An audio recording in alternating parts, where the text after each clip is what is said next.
नमस्कार मैत्रिणींनो, मी प्रियंका माझ्या चॅनलवरती तुम्हा सर्वांचे मनपूर्वक स्वागत करते.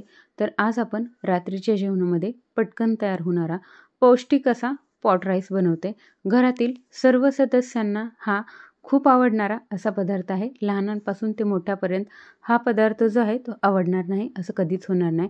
त्यासाठी लहानांचंही यामध्येच भागून जातं. शिवाय हा पौष्टिक पदार्थ आहे. खूप साऱ्या भाज्या आपण यामध्ये यूज केलेल्या आहेत. शिवाय राईसचा पदार्थ आहे. राईसचा पदार्थ हा मुलांना जरूर आवडतो. तर त्यासाठी आज मी इथं पॉट राईस जो आहे तो तुम्हाला बनवून दाखवत आहे. तर यासाठी आपल्याला भाज्या घ्यायच्यात. इथे मी ब्रोकोली घेतलेली आहे, सिमला मिरची घेतलेली आहे, पिवळी आणि लाल मशरूम स्वच्छ धुवून साफ करून घेतलेले आहेत. यासोबतच हिरवी मिरची घेतलेली आहे आणि बेबीकॉर्न आहेत. यासोबत आपल्याला पातीचा कांदाही लागणार आहे. तर याच्यापैकी कुठली एखादी भाजी नसेल तरी काही हरकत नाही, किंवा तुमच्या आवडीनुसार कुठली भाजी ॲड करायची असेल तरीही तुम्ही यामध्ये ॲड करू शकता. तर हा पातीचा कांदा आपल्याला जो व्हाईट पार्ट आहे याचा तो वेगळा कट करायचा आहे आणि ग्रीन पात आहे ती वेगळी कट करून घ्यायची. तर पॉट राईस बनवते यासाठी सर्वप्रथम आपल्याला राईस बनवायचा आहे. तर मी इथं 4 ते 5 ग्लास पाणी गरम करण्यासाठी ठेवलं आहे. यामध्ये स्टारफूल, काळी मिरी आणि 2 लवंग आहेत त्या घातलेल्या आहेत. सोबतच 2 चमचे मीठ घातलेलं आहे. आणि यामध्ये जो भात आहे म्हणजे जो तांदूळ आहे तो इथं बासमती तुकडा तांदूळ मी घेतलेला आहे. हा मी अर्धा तास अगोदरच भिजत ठेवलेला होता. तो स्वच्छ धुवून या पाण्यामध्ये आता घातलेला आहे. आता हा हाय फ्लेमवरती आपल्याला एक 3 ते 4 मिनिट छान असं शिजवून घ्यायचा आहे. एवढ्या वेळामध्ये आपला तांदूळ जो आहे तो छान असा शिजतो आणि भात जो आहे तो आपल्याला पूर्णपणे इथे शिजवून घ्यायचा आहे. थोडाही 80% किंवा 90% अशा प्रकारचा भात आपल्याला तयार करून घ्यायचा नाही. हाय फ्लेम ठेवायचे. हाय फ्लेममुळे तांदूळ जो आहे तो वेगळा आणि सुटसुटीत असा छान असा शिजतो. तर त्यासाठी हाय फ्लेमवरतीच आपल्याला हा तांदूळ शिजवून घ्यायचा आहे. अधूनमधून फक्त 1-2 वेळेला अशा प्रकारे मिक्स करून घ्यायचं आहे, म्हणजे आपला तांदूळ जे पाणी आहे ते उतू जात नाही, कारण यामध्ये पाण्याचं प्रमाण जास्त आहे. यातलं जे एक्स्ट्रा वॉटर आहे किंवा जे एक्स्ट्रा पाणी आहे ते आपण पुढे यूज करू शकतो. ते कसं यूज करायचं ते मी तुम्हाला सांगते. तर आपले तांदूळ छान शिजलेले आहेत. तर हे एका चाळणीवरती अशा प्रकारे काढून घ्यायचे आहेत. याच्यातले खडे मसाले आहेत तेही बाजूला काढून घ्यायचे आहेत, कारण हे फक्त भाताला आपल्या फ्लेवर यावा यासाठीच घातलेले होते. पुढे याचा आपल्याला काही यूज नाही आहे. तर भात आपला अशा प्रकारे चाळणीवर काढून घ्यायचा आहे पसरवून. ही चाळणी या गरम पाण्यावरती ठेवायची नाही आहे, कारण ती जी वाफ येते त्या वाफेने आपला भात जो आहे तो आणखीन शिजून तो चिकट होऊ शकतो. तर चाळणी उचलून बाजूला ठेवून द्यायचे. तर आता हे जे राहिलेलं पाणी आहे ते राईस स्टॉक तयार होतं. तर हे स्टॉक जो आहे तो आपण पुढे ग्रेव्ही बनवण्यासाठी यूज करू शकतो. पण तांदळामधले जे एक्स्ट्रा शुगर असते ती या पाण्यामध्ये आलेली असते. तर ती तुम्हाला यूज करायची नसेल तर तुम्ही नका करू हे पाणी. जर तुम्हाला शुगर चालत असेल तर तुम्ही या पाण्याचा यूज करू शकतात. तर भाज्याही मी इथं तोपर्यंत छान अशा चिरून घेतलेल्या आहेत. तर यामध्ये मी एक छोटासा कांदा, लसूण आणि हिरवी मिरची अशा प्रकारे बारीक चिरून घेतली आणि पातीच्या कांद्याचं ग्रीन आणि व्हाईट हे अशा प्रकारे वेगळं वेगळं कट करून घेतलेलं आहे. तर आता आपण ग्रेव्ही जी आहे ती बनवायला सुरुवात करूयात. तर इथं एका पॅनमध्ये मी ऑलिव्ह ऑइल घातलेलं आहे. ऑलिव्ह ऑइल नसेल तर दुसरं कुठलंही तेल तुम्ही यामध्ये घालू शकता. फक्त राईचं तेल घालायचं नाही, कारण त्याचा फ्लेवर जो आहे तो स्ट्रॉंग असतो.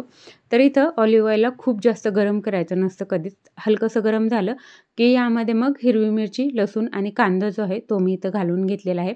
याला आपल्याला हलकंसं भाजून घ्यायचं आहे. गोल्डन ब्राऊन किंवा फ्राय करून घ्यायचं नाही. फक्त हलकासा याचा जो कच्चा रॉ स्मेल असतो तो फक्त घालवून घ्यायचा आहे. आणि मग नंतर यामध्ये ज्या आपल्या भाज्या आहेत त्या सर्व इथं घालून घ्यायच्या आहेत.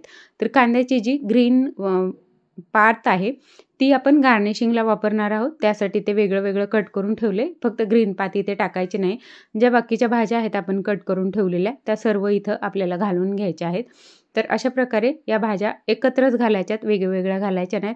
आणि भाज्याही आपल्याला पूर्णपणे शिजवून घ्यायच्या नाहीत.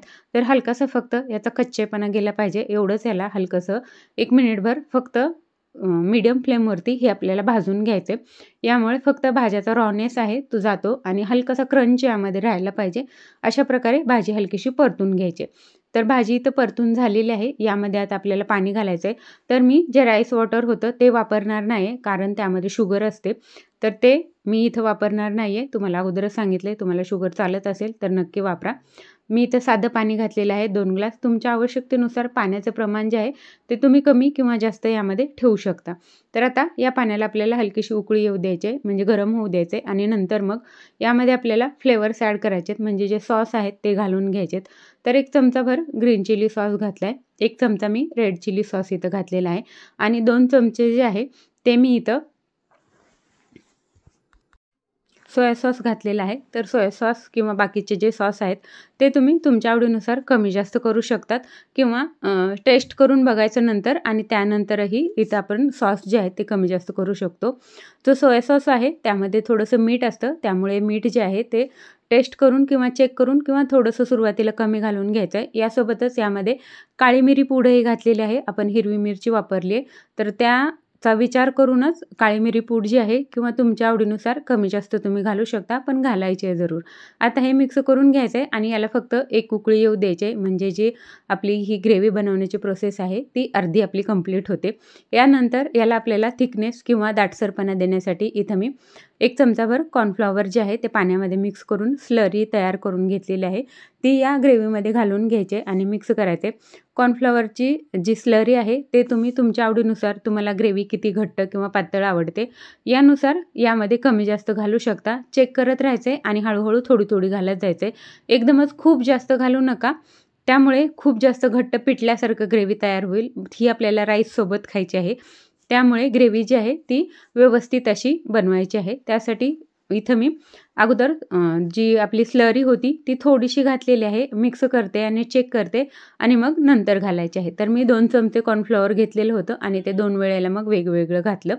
तर इथं जी पहिली राहिलेली होती ती घातली आणि नंतरही मी थोडासा 1 चमचा भरून घेऊन आणखीन मिक्स करून आणखीन यामध्ये मी मिक्स केलेलं होतं.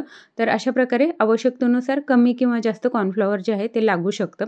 तर मिक्स करायचे आणि याला फक्त आपल्याला 1 उकळी येऊ द्यायची आहे छान, म्हणजे आपली जी ग्रेव्ही आहे पॉट राईसची ती छान अशी तयार होते. यामध्ये साखर घालायचे, कारण जो आपला सोया सॉस आहे त्यामध्ये ॲसिडिटी असते, तर ती कट करण्यासाठी किंवा त्याचा जो आंबटपणा आहे तो हलकासा कमी करण्यासाठी यामध्ये साखर जरूर घालायचे. आता याला एक छान उकळी येऊ देते, म्हणजे आपला सॉस जो आहे, जी ग्रेव्ही आहे आपली ती छान अशी तयार होते. तर इथं यामध्ये गार्निशिंगसाठी कच्चे पांढरे तीळ मी इथं घातलेले आहेत. आपली ग्रेव्ही छान मस्त अशी तयार झालेली आहे. आपला राईसही अगोदर शिजलेला आहे. तर मस्त असं आता याला आपण सर्व करायचे. तर तुम्ही तुमच्या आवडीनुसार याला तुम्ही सर्व करू शकता. कसं, तर जे आपण ग्रेव्ही तयार केली आहे त्या कढईमध्ये जो आपला शिजवलेला भात आहे तो घालू शकतो. जर तुम्ही सगळे एकत्र जेवायला बसणार असाल तर तशा प्रकारे करा, किंवा एक जण किंवा घरातलं कोणी एक अर्ध बाकी असेल, जेवायचं लेट येणार असेल तर अशा प्रकारे एक जणाला पाहिजे तेवढं आपण अशा प्रकारे वाढू शकतो, किंवा मग बाउलमध्ये राईस घालून त्यामध्ये ग्रेव्ही सर्व केली जाते. पण ही आपली सर्वसाधारण इंडियन घरामधली जी पद्धत आहे. अगोदर मी इथं भात वाढून घेतलेला आहे, त्यामध्ये हलकासा खड्डा केला आहे आणि यामध्ये मग आपली जी ग्रेव्ही तयार केलेली आहे ती घालून घ्यायची. ही सरळ साधी प्रोसेस आहे, कारण आपल्या आवडीनुसार मग आपण कमी जास्त ग्रेव्ही यामध्ये घालू शकतो. तर जी इथं ग्रेव्ही घालून घेतलेली आहे, कांद्याची पात आहे ते अशा प्रकारे मी यावरती गार्निशिंग केलेली आहे. कांद्याची पात ही कच्चीच घातली जाते, वरूनच घालायची, कधी पण ग्रेव्हीमध्ये ती घालायची नाही, एवढं लक्षात ठेवायचं आहे. आणि सोबत मस्त अशी बाउलमध्ये ग्रेव्ही दिलेली आहे. तर आपल्या आवडीनुसार कमी जास्त ग्रेव्ही आपण यामध्ये भातामध्ये घेऊ शकतो. त्यासाठी इथं ग्रेव्ही जी आहे ते अशा प्रकारे मी बाउलमध्ये दिले, किंवा आपण व्हेजिटेबल सूप म्हणून हे अशीच ग्रेव्ही जी आहे ती पिऊ शकतो, अशी खूप मस्त लागते. तर इथं अशा प्रकारे आपला जो व्हेजिटेबल पॉट राईस आहे तो इथं तयार झालेला आहे. नॉन व्हेजही यामध्ये खूप सारे प्रकार बनवले जातात, तेही आपण नंतर पुढे कधीतरी पाहूयात. आज हा व्हेज पॉट राईस इथं मी बनवून तयार केलेला आहे. कसं वाटला नक्की सांगा. खूप साऱ्या भाज्या आहेत, मुलांपासून ते मोठ्यांपर्यंत हे खूप हेल्दी आहे खाण्यासाठी. याशिवाय गरमागरम आणि पटकन तयार होणार आहे, त्यामुळे आपल्या गृहिणीलाही हे पटकन आपला स्वयंपाक बनवून तयार होतो आणि मुलांनाही छान असं आपण खायला देतो. अशा प्रकारची आजची ही रेसिपी आहे. कशी वाटली कमेंट नक्की करा. आजचा व्हिडिओ पाहिल्याबद्दल धन्यवाद.